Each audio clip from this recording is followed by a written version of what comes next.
Hey everybody, John Huber here. Today we're talking about ICE walkouts in the public schools. Students in droves are getting up and walking out to protest ICE. What will they think of next? Um, what happens when these things turn dangerous? And they are, and I'll give you some examples in a second. Who's responsible for this? Right? What happens when the lawsuits start coming in because kids are getting hit by cars and getting in fights, etc.? Anyway, it's getting crazy. It's getting out of control. In Nebraska, for example, a student was struck by a vehicle at a protest outside of Fremont High School. A red SUV ended up hitting a kid in the street near, or I don't know whether she was on the street or whatever. I don't know. There's some debate also about whether or not it was on purpose. So you figure this out. In Texas, there was a walkout that ended up in a fight between a student protester and a passerby in her car. They got out, they started arguing. I think they were blocking the road. Arguments ensued. They got into a fight. Police were called. Las Vegas, a student was hit by a commercial vehicle during the day of the protest after they were outside off the campus. Um, it's a real mess. Albuquerque, and I mentioned this the other day. In Albuquerque, the students all left the school and they went to the local Walmart and they paraded through the Walmart. I don't understand it. School districts, just about every one, have what they call a code of conduct or a student handbook. It lists all the offenses for which you may get in trouble. And usually near the beginning of those lists are things like truancy, leaving school without permission, disrupting school activities, etc. And this is exactly what this is. Um, and we hear people say, "Well, isn't this great? Kids have a terrific. They have a right to a First Amendment, et cetera, et cetera." Yes, they do. There's no question. Okay, but they don't have this right to just get up and walk out and disrupt activities for kids who don't want to do this. Um, but probably more importantly, it means that it doesn't mean it's without consequences. I mean, they're not going to get arrested or go to jail because they did this, but yes, there are consequences. And I think the schools need to take a stronger stand on this because when they get hurt and it evolves into these types of situations, which is what we're seeing, then it's just going to get, and then the lawsuits are going to start flowing. Um, Students follow trends. That's what they do. This is the trend now. It's cool. It's the thing to do. And here's why I would say that. Suppose you hold these protests after school or before school. How many do you think would show up? Probably not that many. So what does that tell you? Um, when I was younger, it was bomb threats.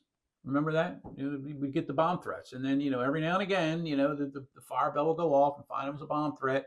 Everybody will be evacuated, and then the police would come. They start trying to come, and then it started perpetuating because kids went, "Hey, we can just call in a bomb threat."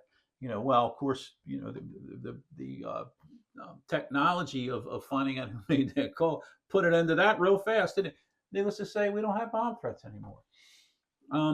Also, whenever we have a school shooting, as horrible as those are, immediately following those school shootings are usually this long string of other threats that start working their way across social media and other areas. Why is that?